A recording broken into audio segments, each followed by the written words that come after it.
बांग्लादेशी और अवैध रोहिंग्या घुसपैठियों को लेकर के उपराष्ट्रपति धनखड़ की दहाड़। धनखड़ बोले, घुसपैठिए हमारे अस्तित्व और राष्ट्रीय अखंडता के लिए बड़ा खतरा। राष्ट्रपति धनखड़ का ऐलान 20 मिलियन रोहिंग्याओं को खदेड़ने का। तो हमारे अस्तित्व और राष्ट्रीय अखंडता के लिए एक बड़ी चुनौती करार दिया है। इस दौरान उन्होंने ये सवाल भी किया कि देश में 20 मिलियन से अधिक अवैध प्रवासी है, क्या हम उन्हें झेल सकते हैं। सीधे तौर पर आपको बता दें कि अवैध रोहिंग्या और बांग्लादेशी घुसपैठियों को लेकर के लगातार सर्च ऑपरेशंस चलाए जा रहे हैं। इस बीच तमाम ऐसे बड़े नेता है जो कि इन अवैध घुसपैठियों को लेकर के ऐलान कर चुके हैं, फिर चाहे वो आंध्र प्रदेश के डिप्टी सीएम पवन कल्याण हो या फिर महाराष्ट्र सरकार में मंत्री नीतीश राणे हो। इन्होंने साफ तौर से कहा है कि हम इन अवैध बांग्लादेशी और रोहिंग्या घुसपैठियों को देश में बर्दाश्त नहीं कर सकते। उन्होंने साफ तौर से इस बात का भी जिक्र किया है कि कैसे ये अवैध रोहिंग्या और बांग्लादेशी घुसपैठिए जो है वो हमारे वोटिंग सिस्टम को भी प्रभावित करने का प्रयास करते हैं। अब इन सब के बीच में जहां डिप्टी सीएम हो या फिर मंत्री हो इस तरीके की बयानबाजी कर रहे थे, तो अब सीधे तौर पर देश के उपराष्ट्रपति जगदीप धनखड़ ने भी खुल करके अवैध रोहिंग्या और बांग्लादेशियों के खिलाफ ये बड़ी बात कह दी है और सीधे तौर पर उन्हें खदेड़ने की बात उनकी ओर से कही गई है। उनका साफ सवाल है कि क्या देश में 20 मिलियन से अधिक ये जो अवैध अप्रवासी घुसपैठिए हैं, हम इन्हें बर्दाश्त कर सकते हैं, क्योंकि ये न सिर्फ हमारे राष्ट्रीय सुरक्षा बल्कि देश की अखंडता के लिए एक बड़ा खतरा पैदा कर रहे हैं। दरअसल आपको बता दें कि देश के उपराष्ट्रपति जगदीप धनखड़ बुधवार को मुंबई में अंतर्राष्ट्रीय जनसंख्या विज्ञान संस्थान के दीक्षांत समारोह को संबोधित करते हुए ये बात कही। उपराष्ट्रपति जगदीप धनखड़ ने कहा कि 20 मिलियन की संख्या में अवैध प्रवासियों ने भारत की राष्ट्रीय सुरक्षा और संप्रभुता को कमजोर बना दिया है। आप भी सुनिए कि क्या कुछ देश के उपराष्ट्रपति जगदीप धनखड़ ने कहा। Always be aware of such disaster challenges when demographic balances are manipulated not by organic evolution but by sinister orchestrated design. Then friends, it is no longer a question of migration. It is a question of demographic invasion. Bharat has suffered it. Can you imagine? Official data. And I say it's much more now. Over 20 million illegal migrants in this country. Can we suffer them?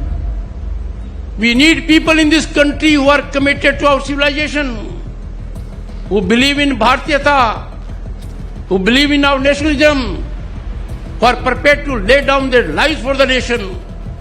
How can we have such kind of people living in the country? We must deal with it very urgently. As I said a while ago, equally disturbing, worrisome, of deep concern is the weaponization of faith through coerced or induced conversions, where belief is replaced by inducement. Every belief has to be voluntary, optional. It is induced by allurement and choice by agenda. These are not isolated incidents. They erode social harmony, cultural coherence, compromise our national security. Always remember, and Bharat is known in the world for this, democracies must be compassionate, as was indicated by the Honorable Minister. But democracy cannot afford to be complacent.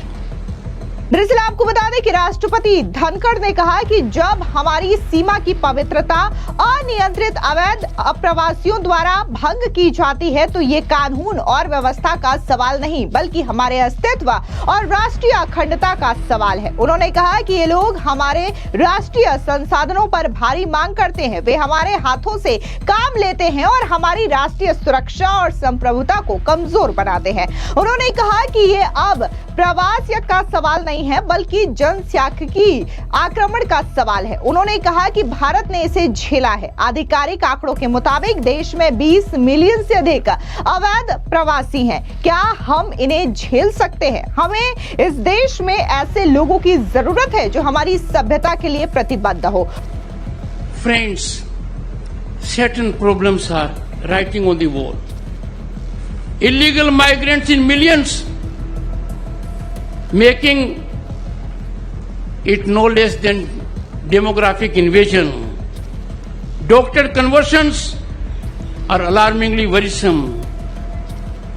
Youth of the country has also to change the mindset, reflect that mindset through social media, so that a national temper is generated. We overcome these challenges that have the potential to upset our civilizational ascents and can be highly challenging for our democratic values. Boys and girls, let me tell you, some challenges do not creep in silently. They stare us in the face. Imagine when sanctity of our borders is breached by unchecked illegal migrants. It is not a question of law and order. It's a question of our survival. It's a question of national integrity. These people make huge demand on our national resources. They take work from our hands and make our national security, sovereignty vulnerable.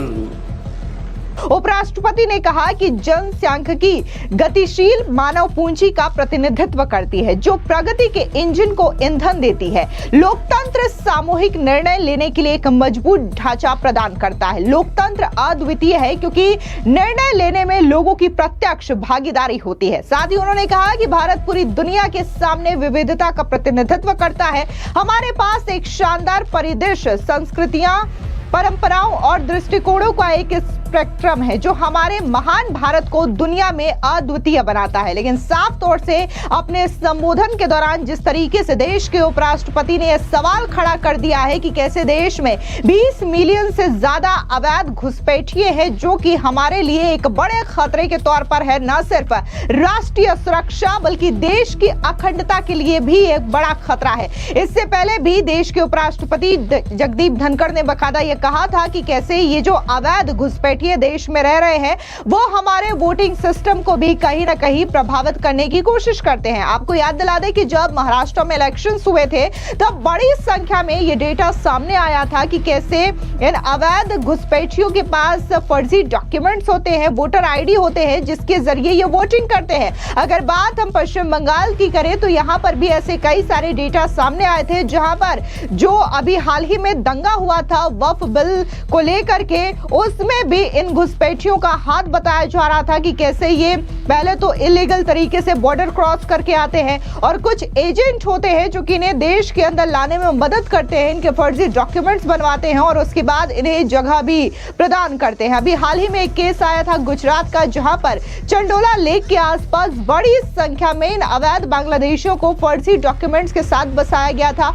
और उस पूरे area को mini Bangladesh के नाम से जाना जाता था। बकायदा लल्ला पठान का एक डॉन था, वो इन अवैध बांग्लादेशियों का एजेंट था और वही इन्हें यहां पर ला करके बसाता था चंद पैसों के लालच में। अब जब ऑपरेशन सिंदूर को अंजाम दिया गया उसके बाद देश में छिपे इन तमाम लोगों को चुन चुन करके बाहर निकाला जा रहा है। ऐसे में बड़ी संख्या में इन अवैध रोहिंग्या और बांग्लादेशी घुसपैठियों को भी दबोचा जा रहा है और देश के अलग अलग हिस्सों में बकायदा सरकारों ने अभियान छेड़ रखा है जिसके तहत न सिर्फ इन्हें पकड़ा जा रहा है, इनकी पहचान की जा रही है, इनके फर्जी डॉक्यूमेंट्स को जब्त किया जा रहा है बल्कि इन्हें डिपोर्ट कराने की भी पूरी तैयारी की जा रही है। फिलहाल इस पूरी खबर पर आपकी क्या राय है? कमेंट सेक्शन में जरूर बताएं। धन्यवाद।